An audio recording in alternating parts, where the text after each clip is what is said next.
briefing on a program that I propose to stop domestic violence in the military.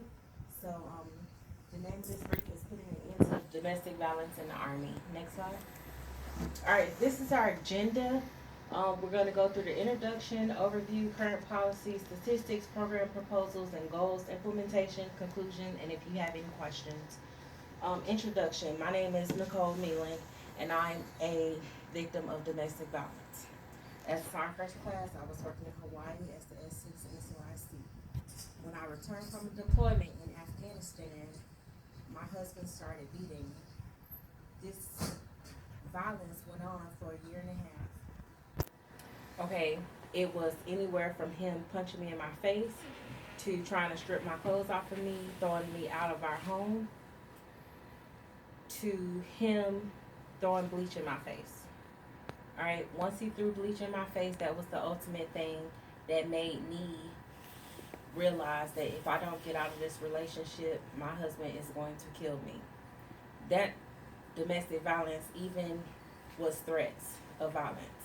Like once I remember cooking, I was boiling some eggs because my unit was having a potluck, and I decided I was going to make double eggs. My husband threatened to throw the boiling water on me. At that time, I figured, hey, there is no way this man is going to throw boiling water on me. I just didn't think that he would ever even go that far. But the day he threw the bleach in my face, that's when I realized, yes, he will go that far. And I was lucky that he did not throw that boiling water on me. So once I had bleach in my face, the bleach hit the right side of my face. My face felt like it was on fire. I called the police, I called the paramedics to get some help. The paramedics instructed me to get in the shower to flush the bleach off.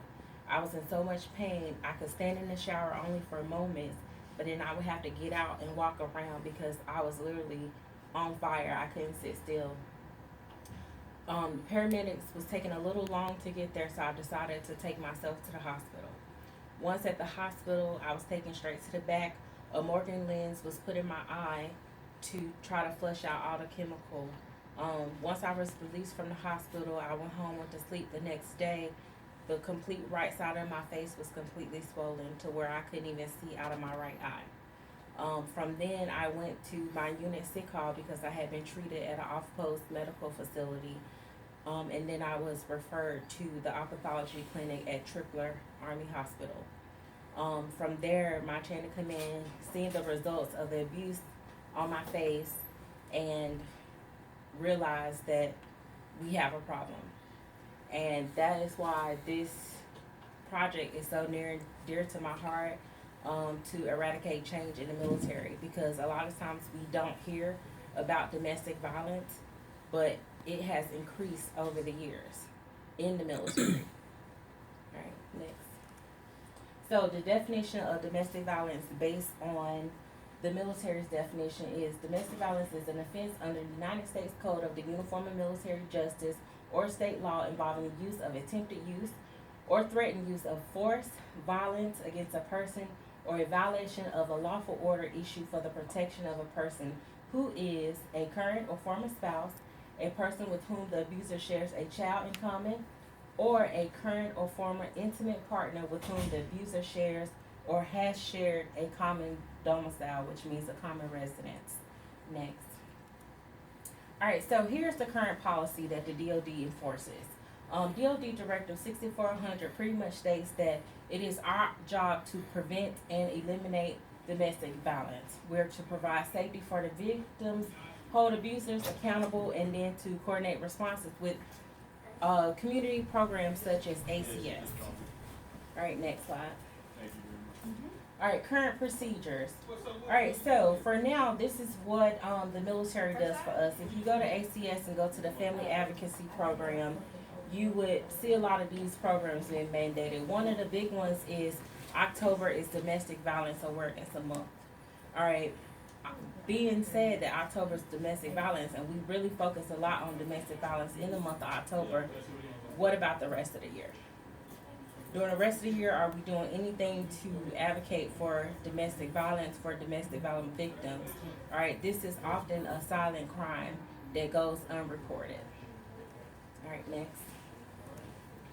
So statistics, some of the statistics in the United States are 1 in 4 women will experience domestic violence in their lifetime. That's a huge number. Every 9 seconds, a woman is assaulted or beaten. Domestic violence is the leading cause amongst injury for women, and then 3 women are murdered daily by their boyfriends and husband. Now, domestic violence is not only women abuse, okay, but it's heavily woman focused, okay, not necessarily focused on the male aspect, but in the military there are male victims of domestic violence. All right, next slide. All right, here's some statistics of the United States. I'm not going to read all these. The major ones that I want to point out is that from the period of 2006 to 2011, domestic violence tripled in the military. All right, that's huge, especially when during pretty much 1994 through 2010, nationwide domestic violence was on a decline. So why do we think domestic violence really tripled during that time frame? Well, because normally domestic violence occurs or is more frequently after a deployment. Okay, soldiers that go on a deployment are 20 times likely to commit domestic violence once they return. Across the Department of Army specifically, domestic violence rose by 177% during 2003 and 2010. All right, in fiscal year 2015, just on Fort Stewart, there were 252 reported cases of domestic violence. Okay, that's a lot, because just think of if some people are out there and they're like me, where they go a year and a half and don't report it, right? Because they think they can deal with the things that are happening to them until it gets real serious. And a lot of times when it's serious, it's too late. All right, next. So here's the problem with the DOD directive, in my opinion. It's possible to have a case substantiated by the Family Advocacy Program, but not substantiated by military law enforcement. So the Family Advocacy Program conducts their internal investigation. Okay, and they can say, yes, this is a clear case of domestic violence. However, on the legal side, cases may not be substantiated because there may not be enough evidence, or there may not be enough victim support, meaning the victims choose not to support the investigation. Either they changed their mind, they went back to the perpetrator, or any of those things could have occurred. Also, domestic violence is underreported. So we had 200 and something cases at Fort Stewart, but just imagine how many cases go unreported every day. All right, I'm pretty sure that number is a lot higher than that reported number. Commanders make the decision of what punishment will be carried out. In my opinion, this is a problem because when a commander makes a decision to punish, that punishment can range from anywhere from treatment to getting kicked out the military or possibly going to prison. But every commander is different. So that's a range of corrective action that can be placed if any action at all takes place. And then another issue I have with it is that the civilian authority generally turns cases over to military authority. So in the event that my violence happens off post because my spouse may be a service member, or because I'm the victim, a service member, a lot of times those cases get turned over to military authority when dealing with service members. And that may not always be the wishes of the victim. Next slide. All right, so my proposal is that we do a 3-phase proposal, much similar to the SHARP program and how it was implemented. Phase 1 would be to educate leaders. How are we going to educate leaders? We educate leaders by doing training courses of instruction, focusing on changing the overall culture of the Army, teaching people how to look for signs of domestic violence, appropriate ways to intervene, programs available, and mandatory reporting to police officials. Next. Phase 2 is to educate soldiers. And pretty much it's everything that encompasses phase 1. Plus, we're going to train our unit members. We're going to focus on steps to combat triggers that lead to domestic violence. We're going to conduct safety stand down for days for domestic violence. And then we're going to educate soldiers on procedures and programs available to them for violence from civilian partners. Okay, my partner was a civilian. All right, there was a lot of things that I did not know that could happen prior to my incident. All right, as you know, when you separate from someone, the Army makes you give that person a portion of your BAH. Okay, so my thing was, why do I have to give my husband $1,300, which was the portion of my BAH, because I was in Hawaii, that I had to give him when he was the reason that we're going through a divorce because he was abusive. So what I didn't know is that I could do a family advocacy board review or do a civilian restraining order, take that to my commander, and then my commander can make the decision whether or not that person receives my BAH. And in my case, my battalion commander made the decision that my husband will not be allowed that portion of my BAH. A lot of soldiers don't know that. Okay, we always focus on, you know, taking care of families, and a lot of times we forget to take care of the soldiers when it comes to this thing. So in my case, they took care of me because I was not forced to pay my husband that $1,300 a month. Next. Alright, then lastly, we want to educate family members. By doing so, we incorporate training into the FRG meetings. We hold community meetings and affairs and talk about the importance of eliminating domestic violence. And we conduct the safety stand-down day for domestic violence. When educating families, a lot of families that are in abusive relationships with service members don't report.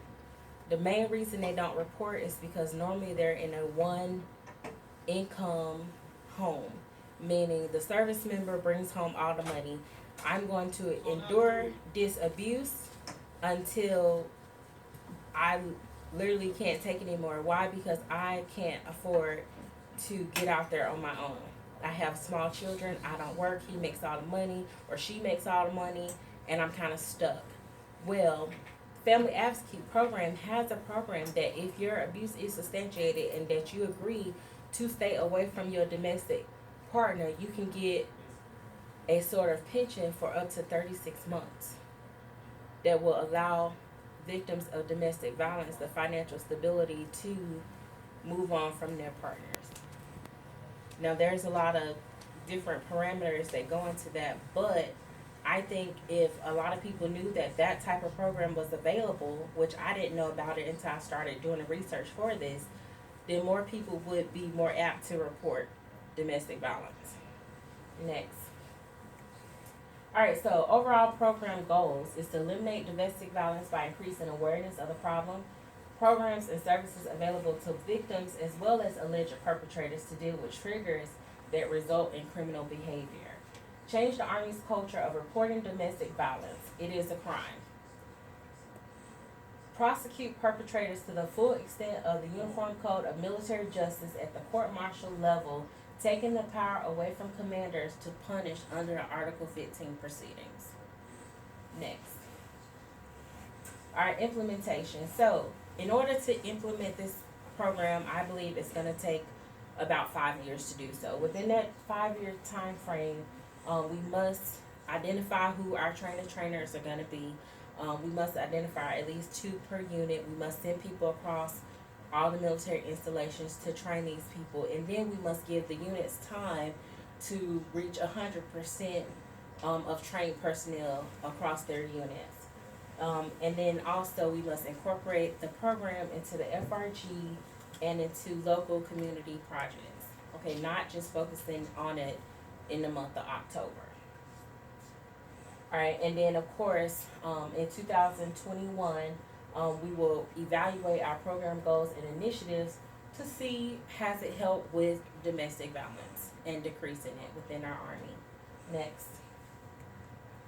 So the expected outcome Initially, we expect that reporting will increase based on creating a climate where individuals feel comfortable about reporting.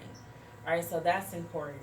All right, initially, when you start any program, once you start talking about it, people are going to be more apt to report it because they're going to feel like others are going to help them and take their issues very seriously. So, in turn, that will cause some of these unreported cases of domestic violence to be reported.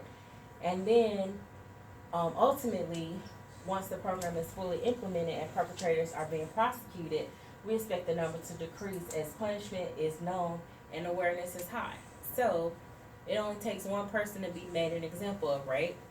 So, we both don't have to get prosecuted for me to know that I shouldn't do domestic violence. Okay, once I see the example of that one person and they go to jail and I see the culture of the Army changing and this is what the new standard is, then if I have a problem, I'm going to fix myself or I'm going to either advocate to my leaders to get some help.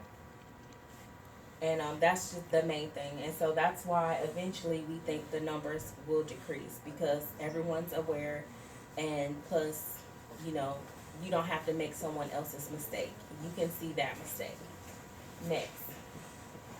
Predicted problems with implementation, financing. With everything, it takes money. So to do these type of programs, it's going to take financing to train the trainers, get TDY for the trainers to travel across, program materials and stuff like that. Units not complying by the deadline. We all know that we have a ton of training that we have to do that's required of us already. So to add one more thing to the plethora of 350-1 training that we already do will cause some strains on some unit missions. And then also it will take a while to change the culture to see that domestic violence is a serious crime. Okay, right now because of the underreporting or because the way domestic violence is handled, people look at it as it's a leadership issue that I can try to fix. And that's why I choose to take that away from commanders, all right, and put it in the court-martial realm of the Uniform Code of Military Justice, all right? And then, of course, commanders may feel they're losing power to punish, and that's normal, but we must understand with everything else, it's a crime.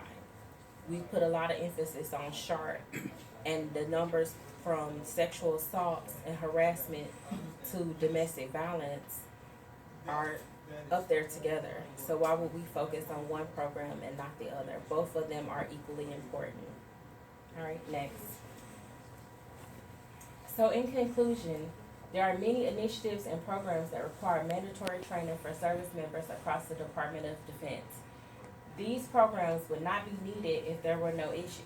If there was no domestic violence, if there was no suicides, if there was no sexual assaults, if there wasn't any of this stuff, financial problems, we would not need a bunch of those programs that we have today like ACS, AER, suicide prevention training, SHARP training, equal opportunity training. But the reality is we do have a problem. All right, as a military force, we set the standard for the civilian population. All right, we are the trendsetters for the world. All right, we are the best army worldwide. All right, so we're not doing the right thing. Everybody's kind of piggybacking off what we do. The trends displayed in reference to domestic violence, however, are not in the keeping of the finest traditions of our organization. So with that being said, we are a great organization. We do great things. But every now and again, we get a black mark, a spot that kind of have society looking at us differently. All right, 21% of domestic violence that occurs on the outside of the military are from military veterans. So, do you think that the problem probably started while they were in the military and we just didn't identify it? So now it's an issue that's being raised on the outside of our organization because it's a problem that we didn't address. And although we may not have known about it, but that's why we attack the problems head on, to get the awareness, to get people to come forward, talk about it, and just stress the importance that domestic violence is a crime. No one should have to deal with mental or physical or emotional violence, all right? Or neglect. Neglect can be a form of domestic violence. For example, I'm the soldier and I make all the money and my spouse gives me allowance that is not enough. My spouse gives me $20 a week. I have to have a haircut, I have to put gas in the car, and I gotta eat lunch. That's neglect. That's a form of domestic violence in the definition of the Department of Defense. All right, there's a lot of soldiers that go through that, and they don't know that that's a form of domestic violence. So, in conclusion, we must combat domestic violence by eliminating it with a zero policy. Okay, zero tolerance. All right, not in our army. We always hear them say that about a lot of different things. Not in our army, but we need to hold that true, near and dear to our hearts, that it won't happen in our army. Right?